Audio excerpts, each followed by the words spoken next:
Top 7 4-star Lightcones in Honkai Star Rail. Why 7? Some of you might ask is because there are 7 different classes and we're going to be talking about the best ones for each of them. If there are any notable mentions, I'll also be sure to mention it. Let me know if you guys want more information about Lightcones. I can do like one for the rest of them as well for in a tier list. If you guys are interested, leave in a comment below. I'll definitely be keen to know as well if there's demand. Now let's start off first with the easiest to decide, and I think that will be Harmony. In terms of Harmony, I think it's pretty straightforward. I think that the best is by far Dance, Dance, Dance. Very clear, action advance forward 16% at super imposition 1, and at max it goes up to 24%. If you have a character like Tingyun, if you think about it, Bronya or Esta, all 3 of them are very heavily reliant in terms of uptime for their ultimate ability, so they do use it quite often, and that's why you get a lot of value out of this action advance by 24% at max and 16% at level 1. I think this is very, very strong, very synergetic for their overall kit to just push the whole team forward a lot more. So that's Harmony, my number 1. And I would say like number 2 in terms of no particular order really. I think in terms of like preservation, the strongest one will have to be Day 1 of My New Life. This is an insane good value Lightcone. It increases the wearer's defense by 16% and also like giving the whole entire party increase in terms of damage resistance as well. Very, very strong team-wide support. You can generally put 1 on each half and you will get a lot of value from the damage resistance as well. In terms of max level, it goes up to 24% defense and also 12% damage reduction. Of course, you can't stack it, so multiple preservation characters can't like abuse this and have like a huge amounts of damage resistance. But still, nonetheless, I think it's a really solid one to have. This damage resistance it can compound on top of like your Guard of Withering Snow, with that additional like 8% damage resistance on the 2-piece effect. So in my opinion, this is like the best in terms of general use as well. The other ones are pretty good, but I think this one is a standout by far. And next up, let's go into the Abundance. Now in terms of Abundance, I think the first place is like kind of close, and how I determine like what is the best in this category really is, can it just be taken and slotted onto any character? Because you don't want one that's a little bit too niche, you want something that is a bit more relevant. For example, like this one here, the outgoing healing is only for the ultimate ability. Some characters, maybe they do more healing in their skill, or maybe they have like certain talent passive as well. So I'm actually looking more in that aspect. And to me, I think the best one is Shared Feeling, a light code that I do not have yet, but I really want as well. At level 1, like Super Imposition 1 is 10%. Outgoing healing general is like not even restrictive, and it also gives 2 energy to all allies when using skill. There isn't like any requirement, so you just use your skill, you generate energy for a whole team as a good side bonus. But the main focus is really this unconditional 10% outgoing healing bonus. All Abundance characters like outgoing healing. And at max level, it doubles to 20% and 4 energy for the rest of the team. So very nice scaling as well. Unlike like Dance, Dance, Dance we saw earlier was like 16% to 24%. This is like straight up double. Very solid as well. I think this would be probably my top pick in terms of Abundance Lightcones as well. And next up we have Erudition. I think Erudition is quite straightforward. A lot of them in terms of Erudition are a little bit more niche. Like for example, if you're running a character with follow-up skills, you want this one. But generally, we are talking about a Lightcone that we can use on all. Unfortunately, I think the best is going to be a Battle Pass one, this one. But I will name an honorable mention because I don't just want to talk about pay-to-play stuff, right? So this today is another Peaceful Day, is a really solid one. It gives you damage increase, 0.2% at level 1 per point of energy, and caps off at 160. All characters generally have quite a bit of energy in terms of Erudition, at least 100. I think Serval is the lowest with like 100 energy. Qingque is at 140, so it's quite a lot of the damage scaling, and it considers max energy and not current energy, and so it's a very, very nice passive buff based on character as well. All characters have energy, so it's very versatile as well. In terms of max level, it goes up to 0.4, but who has 5 battle passes for the same one? A bit of a whale if you ask me. And another one that a lot of people could consider in terms of like a good runner-up, I don't just want to talk about pay-to-play alternative, I'll give some variations as well. I think the next one is the Seriousness of Breakfast. This one can be gotten for free, so the contrast of pay-to-play as well as like free-to-play. You can get this from the Forgotten Hall shop. I think it's all the way on the right. Once you like clear some domains, you will get enough of that 200 tokens as well. So this one's very good because not only can you also get it max level as a free-to-play player, it increases a good amount of damage in terms of like unconditional 24% damage increase, and of course it's a very nice side effect. Every time you defeat an enemy, you get a stackable 8% attack buff up to 3 times. Erudition characters generally are fighting quite a lot of monsters, and especially if they are like squishies that you're trying to eliminate, this does get to the max stacks pretty quickly as well. And I think this is probably going to be like my top pick in terms of erudition Lightcones. Next up we have Nihility. Nihility is another tricky one because a lot of the characters are pretty different. I think 2 out of all of them stand out. The one with Sampo as well as the one, I think this is Kafka if I'm not wrong. Correct me guys if I'm wrong. But these two are a bit more niche. They are more like specialized in terms of you need certain DOT procs in order to activate these ones.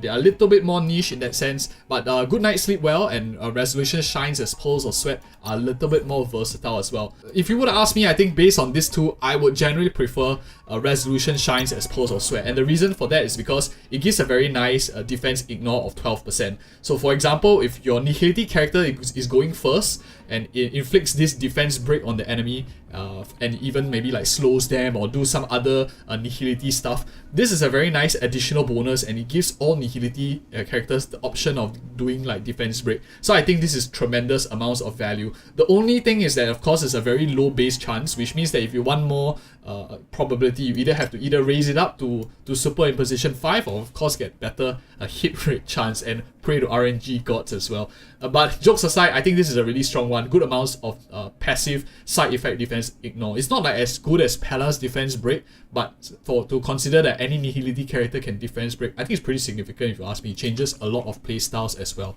Run up definitely will be Good Night and Sleep Well. It's also pretty decent because it's based on the number of debuffs the enemy has, increasing damage dealt by the character that's holding this Lightcone.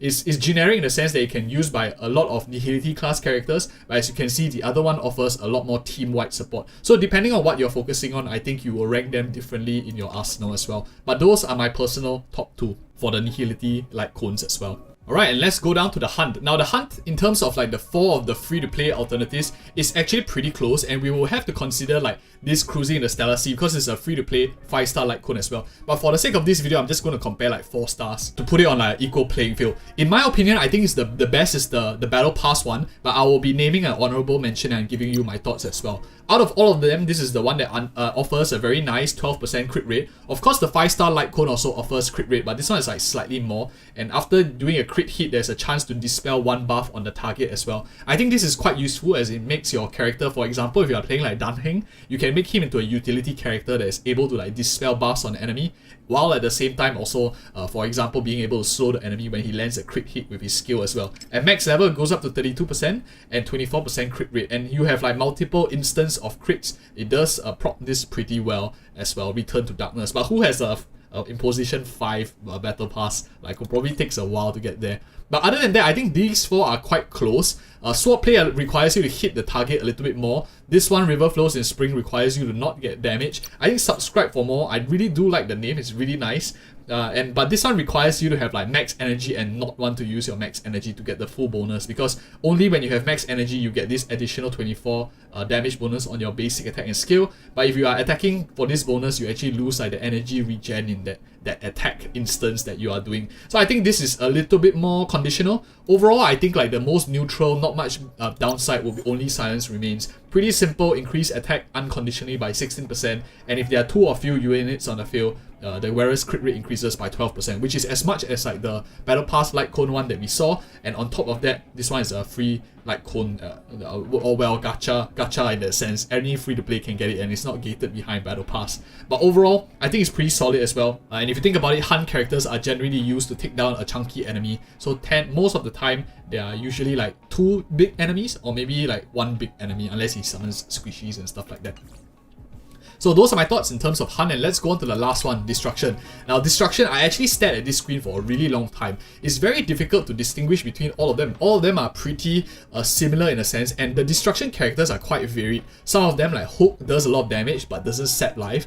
Arlen saps life and deals a lot of damage. Blade, who is a character in Future as well, he saps life but heals life as well, so it's pretty tricky. But overall, I think the one that I like, probably the most generic one, will be the most Welcome You. This is a pretty nice one, as it's like pretty easy to proc in terms of basic attack, skill, ultimate to attack enemies, and you gain like this attack stack. It's not like the best according to like what we've seen in the other like category Lightcones, but it's very difficult in terms of this character to rank to rank like a class that is number 1. A Secret Vow definitely comes pretty close to second. in terms of being also very strong. I think this one might edge out the other one. I'm quite torn in terms of like the last two of which one to rank. Maybe this one's higher. Let me know in the comments like which one you guys prefer. I think this one might edge out actually, with increasing damage dealt by the wearer by 20%, because 20% is like unconditional, whereas that one requires you to like proc at least a basic attack and skill to get like 24% attack bonus as well. And if the wearer is like less HP than the enemy,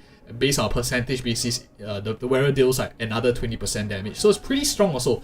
I don't know. I'm torn between this one. I think a Secret Vow might edge out, because generally, according to like out of all of them, Clara, Blade, Ireland generally will take some damage because they have aggro draw or like some HP removing in their kit. So I think this one is much easier to proc in terms of getting that full 40%. So I think a Secret Vow, in my opinion, will be a slightly better one. But really, I think both of them are, in my opinion, almost very close. And if you like such content and you want to see like a full tier list in terms of all my thoughts on even the 5-star ones as well, I have it in the data bank here. I have thoughts as well. Let me know. I'll definitely make it if you guys are interested as well. Thank you so much for watching. If you're interested in more of such content, do consider checking out these 2 other videos right here as well.